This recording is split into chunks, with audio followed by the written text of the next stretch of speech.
Okay, so now we're going to go on to actually using Windows Movie Maker to edit your video. The first thing you have to do is actually find Windows Movie Maker on your PC or laptop.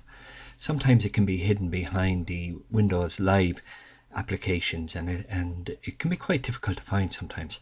The easiest way to do it is to click on your Start button down the bottom left hand corner, and then in the search box that comes up, just type in Movie Maker. Now at that stage you can see that because it's already on my PC, it's up here.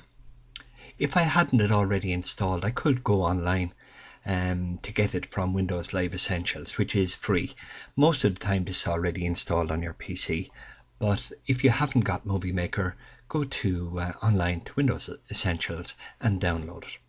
So I'm just going to open it here now. Okay, so now we're into the home screen of Windows Movie Maker. So before you can start here, we need to actually get your video into the program. So there are two ways of doing that. First one is here, you can just click here to browse for videos and photos. And the second one is up here where you can add videos and photos. So we're just going to use the one here in the main window, click here to browse for video. Now that will open somewhere on your computer. Okay, and from there you need to remember where you actually copy them into from your camera and go there. So in this case, for this sample, I'm just going to navigate to my videos, and I have a folder here that I uploaded some videos to, just called the upgrade course. I opened that.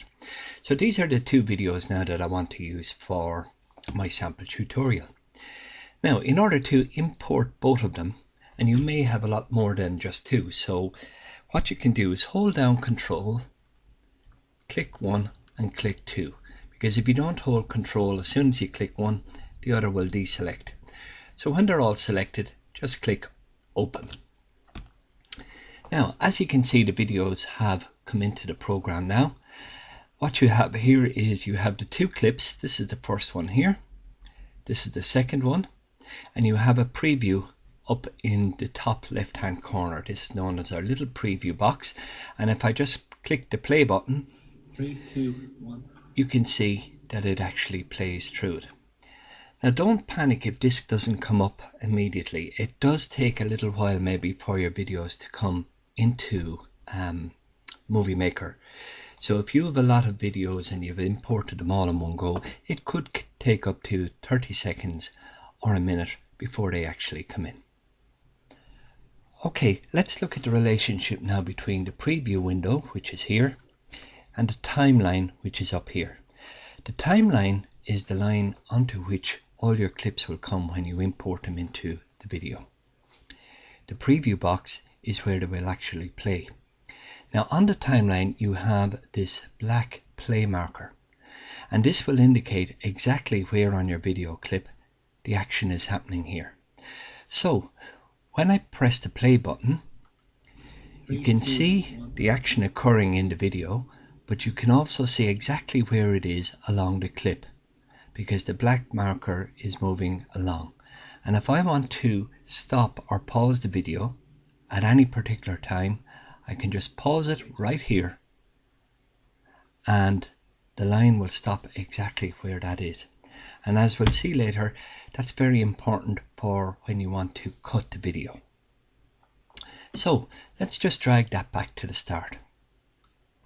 Now, if you listen at the start of this video, there is a little introduction where it goes 3, 2, 1, start.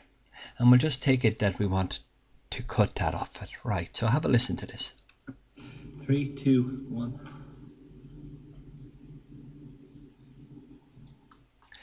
Okay, so let's take it that that's a little bit at the start of the video that you are setting up or whatever, and you don't want that appearing in your finished video. So it's quite easy to cut it out. So let's move the marker back again to the start, and this time I'm going to play it, and when that sound or when that introduction is finished, I'm going to pause it. Okay, so I click play. 3, 2, 1. And now I press pause. Okay, so you can see that the line has stopped here but it's not exactly where I want it because the dumbbells are in the air and where I really want them are at the sides. So I can do a couple of things. I can just catch this little guy here and move it gently back, and you can see it moving the bar until the arms are back down at the sides, right, which would be about there. Okay, so when I have it in the exact same place that I want it, all I have to do is click set start point, and as you can see, what that has done now is it's cut the clip in two and deleted the part at the start that I didn't want. So if I click start from here now, there won't be any introduction. It'll go straight into it from the point that I wish to start.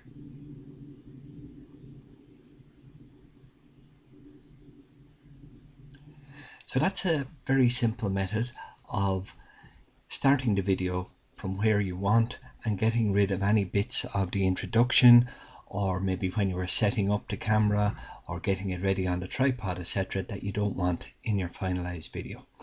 So again, you just stop it where you want to start your video and then just click set start point. Okay, the next thing you might want to do is take something out of the middle of your video. For example, you might have 5 or 6 minutes of video taken and you make a mistake, or something untoward happens, somebody walks into the hall, etc., and you want to cut that out of the middle. So it's quite easy to do that.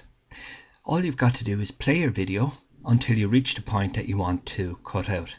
Now remember, if it's pretty far into your video, you can always use this little scrub line here to bring you up. And as you can see, as I move this little black line up here moves through the video as well. So you can use this to scroll through it and find exactly where you want to stop. So that's another way of doing it here. So let's just say that we want to stop it right here. Okay. Now, with your video tools tab actually highlighted, all you've got to do this time is click on split. Now, as you can see, what's happened there is that the single clip has now been split into two. So we've now split it starting at where we want to get rid of. So the next thing we want to do is split it again at the end of the piece that we want to get rid of. So you can just play it on a bit, or once again you can use the scrub line, whichever is your preference, and when you're ready, just pause. Alright, so now if I like, I can just move it back a little bit, forward and back, and there, that's exactly where I want to split the video. So I go back up here, again it's highlighted here, and just click split. So now I have this little element in the middle that I want to get rid of. So if I just highlight that and just click the delete button on my computer, you can see that it's deleted, and the next frame or the next clip has automatically moved up. And I'll just click on the undo button up here in the corner to let you see that. Okay, so this is the one that we wanted to get rid of. So all I have to do is click delete, and you can see that it's gone and the whole video has moved forward to close in that gap. And remember, when we talk about undo, that's this little arrow here, reverse arrow up here in the corner. And that's one of the most important tools on it, because if you make any mistakes at all, it's very simple just to undo what you've done by just clicking this once. And even if you've made several mistakes, you can keep clicking that undo and it'll bring you back to where you were. So when you play this now, you can see that the little piece that we wanted to take out in the middle is actually gone, and it'll run smoothly into the next part here. And that's how to take something out of the. Finally, let's look at trimming the end of the video. Sometimes when you finish your actual class or your demonstration, the camera's left on maybe for an extra 10 or 20 seconds while you finish up, etc., and you want to cut that out of your video. So again, it's a case of playing the video or else just moving it along to the point to where you actually want to finish the video. So we'll just say that we're finished here, and as you can see, the black line is up here on the clip as well, and I'm quite happy that all my video is done. Again, I go up to video tools and make sure that this one is highlighted, and all I have to do this time is click set endpoint, and you can see now that the video on the opposite side of the black line here has disappeared, and this is the new end of my video. So now let's take a look at putting a title onto your video. First thing to do is make sure that the black bar, or the little cursor here, is back at the very start of your video, and this guy here is really back at the start. Okay, then all you've got to do, make sure that you're in the home tab here and just click on title. And immediately you can see that your actual video is replaced in the preview box by just this little title here called My Movie. So you're just going to use your cursor to highlight that, and we're going to put in your title. So we put in resistance training, and then you might want to put in your name, so it might be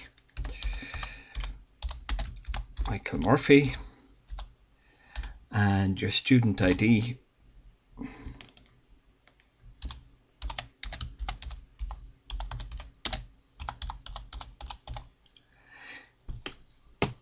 and then once that's finished, just click outside of the box here anywhere at all.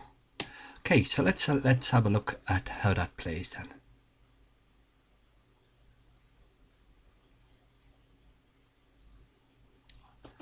Alright, now if you have a few minutes on your hands and you want to play around with this, you have some options here. For example, you can change the actual background color of the title. So you might change it to, we just say purple. So now when you play it, the background is purple. All right. In addition to that, you can also change the way that it comes in again, and that's just under animations. And there are several different ones up there. So those are all just fancy little things that you can put into it. You can put on music, etc. But that's the basics of how to add a title to it. Okay, once the title is in there, you could decide that you want to change the way that the title appears and make it a little bit fancy or whatever you want. So you make sure that this box is highlighted here, and then you go up to the text tools tab, which will appear once you highlight it here. Now from there are lots of different options, as you can see. As I lay my cursor on each of them, you can have a look and see how the text changes. Okay, and there's a drop down little arrow here, and there's lots of them, and none of these are really necessary, but if you just want to make it a little bit fancy or whatever, those are some options there for changing how the title actually comes into your movie. Now there's one other thing you could do to your video to make it, I suppose, a little bit smoother and a little bit more fancy. If you can see here now, when we play this clip here, you have the title, and once the movie starts you can see that it actually jumps into it. Okay, just there. So what you can do between both of these clips to make this a little bit smoother is to put in what they call a transition. Now the transition, you'll find the transitions up under here under the animations tab. So you click on that, and here, just down here, there's a drop down menu, and you can see that there are loads of different transitions. Okay, so what we're going to do now is just you highlight the clip that you want the transition to appear at the start of. Okay, so just highlight that clip, and then we'll just try this transition here. So I'm just going to click on that one, and it gives you a preview of how the transition will work. Okay, so let's click on that one, and it goes in. So let's now play back our video again from the start. So this time, as you can see, when it comes to the end of this one, it gives a little transition into the next one rather than it jumping in there. Now, as I said, there are, I don't know, there's 20 or 30 of these that you can actually choose from. Alright, some are fancier than others. You can use a page peel. So now if we have a look, we'll just drag this back again, and this one will open like it's a book opening, peeling back the page. So there are lots of different types of transitions, and again they can be put in either between the title and a clip, or between two different clips. But try not overuse them, because you don't see them much in the big blockbuster movies, so they're to be used sparingly, but they do help between the title itself and the first clip. So finally, the last thing you need to do is actually produce or save your movie. As you can see, this software program is it's quite good, and it has a lot of different things you can do to make your movie that little bit better, etc. And if you like that type of thing, have a go and play around with the different buttons and options, etc. However, there's one thing I should have mentioned at the very start, and that's to save your project as you're going along. Now, in Moviemaker, there are two ways to save your actual project. One is where you save it as a project file, and that means then you can go away from the project on one night and come back the next day and get back into it again. But when you're finally finished it, that's when you save it as a movie. So to save it as a project file, you just come up here to this little clipboard icon here, just above the paste one, and you click Save Project As. And what it is, it'll be a Moviemaker project. So we'll just call it Resistance Training. Oops. So every time you make changes to your actual project, keep saving it. Now, there's one very important aspect here, that this timeline up here, these are only links to where you actually have the project stored on your computer, where you have the actual video stored on it. So there's no point in you submitting the actual project file, because no one else will be able to view it. It'll only be viewed on that computer. So it's almost like having all the ingredients finally in the project, but now you have to cook it or produce the actual video itself. So you produce the video by going up to the same location and clicking. And this time you must choose the Save Movie option here. Now, when you click that, it gives you lots of different common settings. You can save it for your computers, for DVDs, for Android phones, for all these different types of things. The one you need to check for this one is for computer. Now, when it comes up under for computer, you can see here that it says save as type. So MPEG 4, and that's generally a high quality file that, although the quality will be very good, if you have a long video, it's going to take up a lot of space.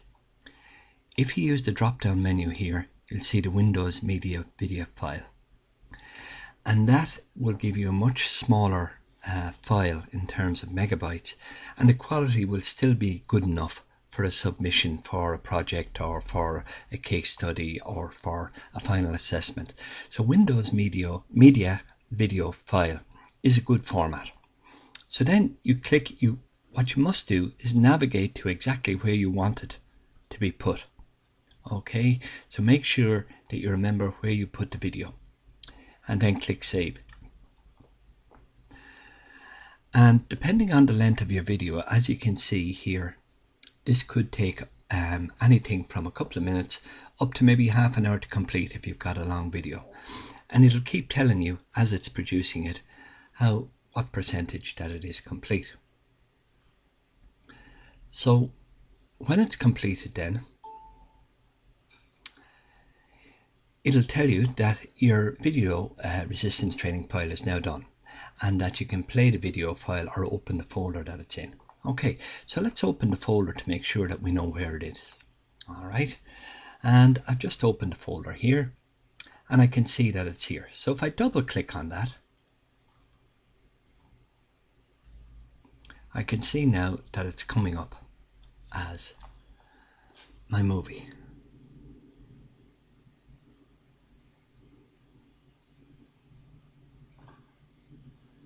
Okay, so I'll just pause that now and take it out of the big screen. So I'll just close out of that.